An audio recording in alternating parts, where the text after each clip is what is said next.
Hello friends, क्या आप लोगों को भी अवतल दर्पण में f बराबर r/2 साबित करने में बहुत ज्यादा प्रॉब्लम क्रिएट हो रहा है? क्या आप लैंग्वेज को नहीं लिख पा रहे हैं या नहीं समझ पा रहे हैं? इस वीडियो के माध्यम से मैं आप लोग को आज सारा डाउट क्लियर करने वाला हूं कि किस तरीके से आप f बराबर r/2 अवतल दर्पण में साबित करेंगे और साथ ही साथ लैंग्वेज किस तरीके से लिखेंगे। ये सारे समस्या इस वीडियो में आपका हल हो जाएगा। आपको रटने की कोई आवश्यकता नहीं है, केवल फिगर देख करके ही आप f बराबर r/2 अवतल दर्पण में साबित कर सकते हैं। इसीलिए आप वीडियो को शुरू से लेकर के अंत तक जरूर देखिए बिना स्किप किए हुए। अगर आपको ये वीडियो अच्छा लगे तो वीडियो को जरूर लाइक कीजिए और अपने दोस्तों के साथ शेयर कीजिए। साथ ही साथ चैनल को सब्सक्राइब करके बेल आइकन को प्रेस करके ऑल नोटिफिकेशन को ऑन कर दीजिए ताकि आपको लेटेस्ट वीडियो को अपडेट समय समय पर मिलते रहे। चलिए तो वीडियो में आगे बढ़ते हैं और आपको बताते हैं कि अवतल दर्पण में f बराबर r/2 किस तरीके से हम साबित करेंगे। तो सबसे पहले हम चित्र बना लेते हैं, यहाँ पे अवतल दर्पण बना लेते हैं। तो इसीलिए आप वीडियो को शुरू से लेकर के अंत तक जरूर देखिए। यहाँ ध्यान देना है, जो हम कर रहे हैं वही लिखना है यहाँ पे लैंग्वेज में। तो आपको ये दिख रहा होगा क्या बना है, अवतल दर्पण बनाए। तो इसका हम नाम दे देते हैं, यहाँ पे ऊपर में m और नीचे में n नाम दे दिए। तो यहाँ पे हम लिखेंगे माना कि m n एक अवतल दर्पण है, अवतल दर्पण है। देखिए जितना अभी किए उतना लिखे, मतलब जो करते जाना है और लैंग्वेज में उसको लिखते जाना है। आपको पता ही नहीं चलेगा कि कब मेरा ये f बराबर r/2 प्रूफ हो गया, देखते देखते प्रूफ हो जाएगा। इसीलिए जो करेंगे वही यहाँ पे लिखेंगे, जो कर्म करेंगे वही भुगतेंगे, यहाँ पे लिखते जाना है। चलिए तो यहाँ पे हम मिडिल में एक क्या करते हैं, लाइन लेते हैं। यहाँ पे लाइन ले लिए। तो इस पॉइंट में, ये दर्पण में जो मिडिल में एक पॉइंट डाले थे, यहाँ पे उसका नाम लिखे P का मतलब हुआ अवतल दर्पण में उसका ध्रुव बोलते हैं। और ये जो है ना, मेजर करके इधर हम कुछ दूरी पर F ले लेते हैं, कैपिटल F लेना है। और जितना दूरी पे P से F लिए है उतना ही दूरी पे F से C लेंगे वक्रता केंद्र। तो अभी क्या क्या लिए हैं, ये और PC प्रधान अक्ष हुआ। यहाँ जो अभी किए ये अब लिखते जाएंगे इसमें। यहाँ पे लिख चुके हैं ना, माना कि m एक अवतल दर्पण है जिसमें P ध्रुव F मुख्य फोकस C वक्रता केंद्र। यहाँ लिखते हैं जिसमें P ध्रुव F मुख्य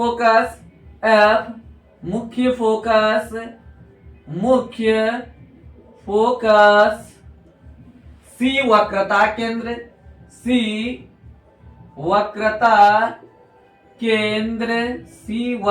केंद्र तथा PC। अब यहां से यहां तक जो हम लाइन खींचे हैं उसका नाम है प्रधान अक्ष। दिखेंगे PC प्रधान अक्ष है। देखिए जो हम यहाँ पे किए इस चित्र में वही यहाँ पे हम लैंग्वेज में उसी को लिखे। तो आपको समझ में आ गया होगा कि किस तरीके से हमको चित्र बनाना है और चित्र में जो जो किए हैं उसको यहाँ पे लैंग्वेज में लिखते जाना है। आपको अलग से रट्टा मारने की कोई आवश्यकता नहीं है। अगर अभी तक आप रट्टा मार करके लिख रहे थे, याद करके लिख रहे थे, तो आज से आपको रट्टा मारने की कोई आवश्यकता नहीं है। जो यहाँ पे आप करेंगे उसको थिंकिंग करके, सोच करके नाम क्या है यहाँ पे लैंग्वेज में लिखते जाना है। तो आपको कभी किसी भी प्रकार का कोई रटने की आवश्यकता नहीं पड़ेगा। जिस तरीके से हम आपको बता रहे हैं उसी तरीके से आपको करना है। तो जिंदगी में आप रटना भूल ही जाइएगा, कभी नहीं रट पाएंगे। आप सोच भी नहीं सकते हैं कि हमको ये रट करके आंसर करना है। चलिए अब उसके बाद हम क्या करेंगे, प्रधान अक्ष के समांतर एक आपतित किरण लेंगे। तो एक किरण ले लेते हैं, यहाँ पे ध्यान देना है। किरण लिए इस तरीके से हम एरो देखा है, तो यहाँ पे टच किया तो उसका हम कुछ नाम दे देते हैं। नाम भी देते जाएंगे जिससे हमको लिखने में आसानी होगा आगे। यहाँ पे लिखेंगे PC प्रधान अक्ष के समांतर आपतित किरण दर्पण से परावर्तन के बाद फोकस से होकर के गुजरेगी। तो मतलब ये जो दर्पण से टकराए इसके समांतर अगर किरण रहेगा, दर्पण से टकराने के बाद फोकस से होकर के गुजरेगी। इस तरीके से ऐसा हो जाएगा। तो यही बात को हम लैंग्वेज में लिखेंगे आगे। तो लिखेंगे पीसी प्रधान अक्ष, पीसी अभी लिखे थे ना, पीसी प्रधान अक्ष, पीसी प्रधान प्रधान अक्ष के समांतर, अक्ष के समांतर आपतित किरण, आपतित किरण, किरण दर्पण से परावर्तन के बाद, परावर्तन के बाद मुख्य फोकस से होकर गुजरती है। बाद मुख्य, इस तरीके से लिखेंगे, मुख्य फोकस से होकर, फोकस से होकर गुजरती है, गुजरती है। देखिए जो यहाँ पे किए उसी को यहाँ पे हम लिखते जा रहे हैं, बस आपको ध्यान से देखने की आवश्यकता है। अगर आप ध्यान से देख रहे हैं तो आप इजी से इसको हल कर सकते हैं। अगर आपको बोर्ड एग्जाम में दे दिया जाए तो आप आसानी से इसको भी चलिए प्रूव कर सकते हैं। कहने का मतलब ये हुआ। अब ध्यान देना है, यह आपतित किरण है, ये परावर्तित किरण है। तो और टी को सी से मिला देंगे, तो यहाँ पे इसको डॉट डॉट करके हम मिला देते थे। ये जो मिलाए हैं डॉट डॉट करके, ये मेरा अभिलंब है, अभिलंब, लंब का काम करेगा। यहाँ पे ध्यान देना है। यहाँ पे लिखेंगे बिंदु, बिंदु सी को टी से मिलाया, यहाँ पे लिख देंगे मिलाया। हो गया। यहाँ लैंग्वेज अब उतना नहीं है, हो गया। मेन जो लिखना था वो लिख चुके हैं। ये आपतित किरण है, ये अभिलंब है। तो आपतित किरण अभिलंब के बीच के कोण, बने कोण को आपतन कोण आई कहते हैं, जिसको हम एक के द्वारा भी दर्शाएंगे। चलिए ये हो गया परावर्तित किरण और अभिलंब के बीच के कोण को परावर्तन कोण इंडिकेट करेंगे। तो यहाँ पे हम क्या करते हैं, इसका नाम 2 दे देते हैं, क्योंकि हम 1 2 यहाँ पे लेकर के चलेंगे तो इजी हो जाएगा। और यहाँ पे जो कोण बन रहा है, इस कोण का नाम हम 3 रख देते हैं। सी से जो टी को मिलाए हैं, तो यहाँ पे ये दोनों 2 कोण बनाया है। ये आपतन कोण, ये परावर्तन कोण हो गया। इसका नाम 1 दिए, इसका नाम 2 दिए, और यहाँ पे 3 दिए। यहाँ नहीं देंगे, अब बात बाकी हो जाएगा। हो गया। यहाँ तक आपको समझ में आ गया होगा। उसके बाद ध्यान देना है, कोण आई बराबर कोण आर होगा। कहने का मतलब कोण 1 बराबर कोण 2 हो जाएगा, क्योंकि आपतन कोण परावर्तन कोण के बराबर होता है। तो यहाँ पे हम लिखेंगे कोण 1 बराबर कोण 2। तो किस कोण से होगा ये हम आगे लिखते हैं। कोण 1 बराबर कोण 2, ये समीकरण फर्स्ट होगा। तो यहाँ पे लिखेंगे परावर्तन के नियम से, परावर्तन, परावर्तन के नियम से, नियम से यहाँ पे लिख दिया। अब उसके बाद ध्यान देना है, कोण 1 बराबर कोण 3 हो जाएगा। कौन कौन से, तो आपको ये देखिए, इस तरीके से आप गणित में पढ़े होंगे। इस तरीके से समांतर रेखा रहता है, एक तिर्यक छेदी रेखा काटता है। तो और ये कोण, ये कोण और ये कोण आपस में क्या हो जाएगा, इस कोण का नाम 1 है, इसका नाम 3 है। तो 1 बराबर कोण 3 हो जाएगा। कौन कौन से, एकांतर कोण से। तो हम लिखेंगे कोण 1 बराबर कोण 3, ये हो जाएगा समीकरण सेकेंड। कौन कौन से हुआ, यहाँ लिखेंगे एकांतर, एकांतर कोण से। यहाँ पे एकांतर कोण से यहाँ पे लिख देंगे। चलिए यहाँ पे देखिए LHS बराबर हो गया, दोनों का समीकरण फर्स्ट और सेकेंड का। तो RHS के बराबर हो जाएगा, यहाँ ध्यान देना है। तो यहाँ लिखेंगे समीकरण, समीकरण फर्स्ट और सेकेंड से, और सेकेंड से हो गया। तो कोण 2 बराबर कोण 3 हो गया। यहाँ देखिए अब जो है ना, कोण 2, ये कोण इस कोण के बराबर हो गया। तो जब ये एक ट्रायंगल बन गया, TCF एक ट्रायंगल बन गया, ट्रायंगल में 2 कोण बराबर हो गया। जब ट्रायंगल में, किसी भी ट्रायंगल में 2 कोण बराबर हो जाएगा, वह समद्विबाहु त्रिभुज हो जाएगा। यहाँ पे ध्यान देना है, यहाँ पे कोण 2 बराबर कोण 3 आया है। तो कोण 2 यहाँ पे है, तो कोण 2 के सामने का भुजा मेरा ये हो जाएगा CF। तो यहाँ पे लिखेंगे कोण 2 के सामने में CF बराबर, भुजा का नाम लिख रहे हैं, कोण से हम भुजा लिख सकते हैं। और कोण 3 यहाँ है, तो कोण 3 का सामने का भुजा ये है FT। ये हो जाएगा F और T हो गया। तो ये हो गया समीकरण थर्ड हो गया, इसको हम समीकरण थर्ड मान लेंगे। त्रिभुज त्रिभुज TFC एक समद्विबाहु बाहु त्रिभुज त्रिभुज है। क्यों? क्योंकि कोई भी त्रिभुज में अगर दो भुजा बराबर हो जाए तो वह समद्विबाहु त्रिभुज हो जाता है, इसलिए हम ऐसा लिखे। चलिए, तो अब आगे लिखेंगे बिंदु T जो यहाँ दिख रहा है, तो T P के बहुत ही नजदीक है। यहाँ दिखाई दे रहा है कि आपको बहुत दूर है, लेकिन हम ऐसा लिखेंगे कि बिंदु T जो है ना P के बहुत ही नजदीक है। T बिंदु P के बहुत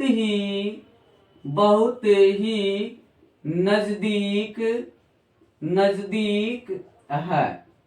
कहने का मतलब हुआ जहां पे ये मेरा P है वहीं पे T है, बहुत नजदीक है, इतना नजदीक है कि P और T आपस में बराबर है। जब T बिंदु P के बहुत ही नजदीक हो जाएगा तब PF बराबर हो जाएगा FT यहाँ पे हो जाएगा। समीकरण फोर्थ हो जाएगा। समीकरण थर्ड देखिए, यहाँ पे समीकरण थर्ड क्या है, CF बराबर FT है और यहाँ पे PF बराबर FT है समीकरण फोर्थ में। तो इस बार RHS का बराबर हो रहा है, LHS का बराबर हो जाएगा। तो यहाँ लिखेंगे समीकरण थर्ड और फोर्थ से और फोर्थ से यहाँ पे लिख देंगे। देखिए, तो FT दोनों में बराबर हो गया तो खत्म हो गया। तो यहाँ पे लिखेंगे CF बराबर PF यहाँ पे लिख देंगे। चलिए, अब देखेंगे CF और PF कहाँ चला गया, तो यहाँ ध्यान देना है आपको। देखिए, तो PF ये है मेरा और CF मेरा ये है, ये ध्यान देना है आपको।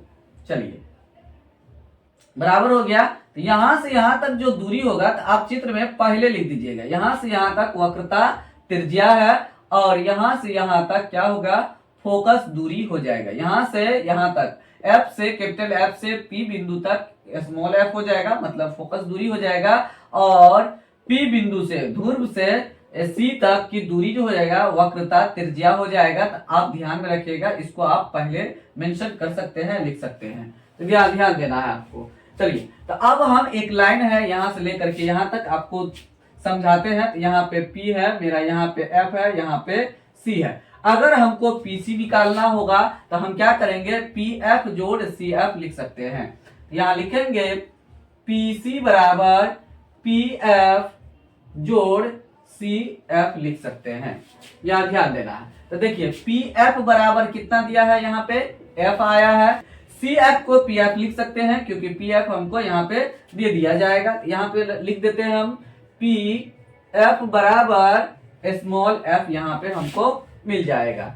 और उसके बाद PC बराबर यहाँ लिख देते हैं PC बराबर R, ये बगल में मेंशन कर देना है। तो PC बराबर यहाँ लिख सकते हैं PC बराबर PF और CF PF यहाँ पे बराबर है, तो हम CF को PF लिख देंगे। यहाँ पे CF को आप PF लिख दीजिए, यहाँ पे PF लिख देंगे। उसके बाद PC बराबर हो जाएगा 2PF यहाँ पे लिख देंगे।